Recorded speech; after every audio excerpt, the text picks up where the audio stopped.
Alien Earth was fine, for the most part.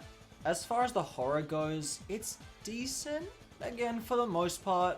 Something that I've always loved about this franchise is that the alien horror has always been about building tension and being unsettling, rather than rely on jump scares. Good evening. The setting helps elevate this too, as most of the show is set in dark, spooky hallways. Even the characters add to the horror, with most of them feeling like if you looked at them the wrong way, they could snap. And speaking of the characters, there are a lot of people that this show is trying to juggle. And honestly, I think we might have too many here. It was fine at the start, because we need fodder for all them aliens. But most of the characters make it to the final episode. And when I say we have a lot of characters, I mean it. We have at least like 2.5 storylines worth of characters. We have this plot on this island where this narcissistic dick called the Boy Genius is giving a bunch of sick kids new synthetic adult bodies. It's basically what if a super soldier had the mind of a child. We also have this military medic guy called Hermit trying to find his little sister Marcy, who is one of the sick kids. But also we have a ship full of aliens crashing into Earth, which the Boy Genius's company takes to his island, and a cyborg is trying to steal back the aliens for some other company that we barely see in the show. And again, we get so many people. And outside of the flashback episode, of the main characters, I think one guy dies before episode 7. Another problem with adding so many characters is there are a lot of plot lines that don't really go anywhere. For example, one of the kids goes a little insane after seeing one of the aliens, and shortly after starts saying that she's pregnant.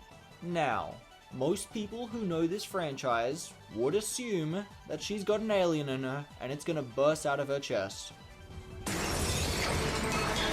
But no, she's just crazy, and the scientists just wipe her memories. That's it. All this ended up doing was create a bit of distrust between the characters. Another example is this old Derek Zoolander wannabe called Kirsch. He's the Boy Genius's right-hand man, but throughout the show, we see this dumbass boss Kirsch around, and Kirsch grow a little resentful, and even go behind this moron's back. But this doesn't amount to anything. In the end, it's just a dead plotline. But you know what? That's fine. An excessive amount of characters and the random plot points isn't even that bad. And you only notice that stuff after the fact and not while you're watching the show. However, that cannot be said for the final. When you hit episode 6, the show's tone starts to shift from horror to action-adventure. You see, our main protagonist Marcy learns how to speak alien and befriends one of the xenomorphs. And of course, the alien is color-coded for the viewer's convenience. Now at the start, this is fine. The show is going to try and do a sympathetic alien plotline and make the aliens, I guess, misunderstood. I mean, these things have murdered countless people. In those first couple episodes, we get a lot of murder from the xenomorphs, and Marcy herself manages to kill a xenomorph. Again, there is a bit of a tone issue here, but whatever, it's fine. But by episode 7, the show turns into How to Train Your Xenomorph. This is Burke.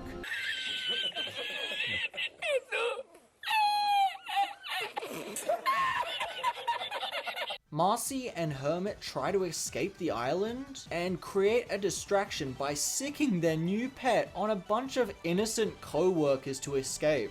We also get to see the xenomorph outside in the daylight, and man is it not flattering. Hi, how are you? Watching this thing run around while our protagonists cheer for it really just makes it seem a lot more goofy than scary, and I genuinely forgot that this was a horror show. And then the final episode mainly consisted of a bunch of enhanced humans punching and kicking and throwing each other across rooms. The only people the aliens kill in the final episode are a group of soldiers that aren't evil and are Hermit's friends, who, I kid you not, a couple minutes ago were begging each other to stay alert because they want to live to see their families. Oh shit, not good. Why kill them off and just tie up the bad guys? I don't know. Maybe to jerk a tear out of the viewer? Comment down below if you felt anything for the death of Siberian. Anyway, the show really peaks in the horror department after episode 5. From there, the show really devolves into action-adventure hijinks. And in that time, there isn't much this show has to offer. Outside of like the chest popping scene, which is done in broad daylight. Bruh. Again, I just keep thinking about Romulus and how well it did this, building it up and showing it in eerie and unsettling ways. This show takes itself so seriously, and yet when this scene happened, I felt myself wanting to laugh at how goofy it was. Hello there. Also, I appreciate the show giving us context to how the aliens are on Earth, but this isn't really Alien Earth. This is Alien Island. The show ends on a cliffhanger, but it doesn't set up for any of the aliens escaping the island or anything. They just live there now. One of the best parts of the show is at the start, when the alien ship crashes on Earth. The ship gets tangled in a hotel building, and seeing the alien navigate through the rubble is so much better than showing it in the daylight. Don't get me wrong, the start of the show still has some dumb stuff, like our two main characters connecting over Ice Age quotes. I'll face my fury. Oh, look! A dandelion! Must be the last one this season. And the murderous alien deciding to kidnap one of the main characters like he's read the script. At least the tone is consistent and our protagonists are against the aliens killing people. Anyway, I give Alien Island like a 5 out of 10. It had some good horror elements here and there, but unnecessarily convoluted its story as it went on.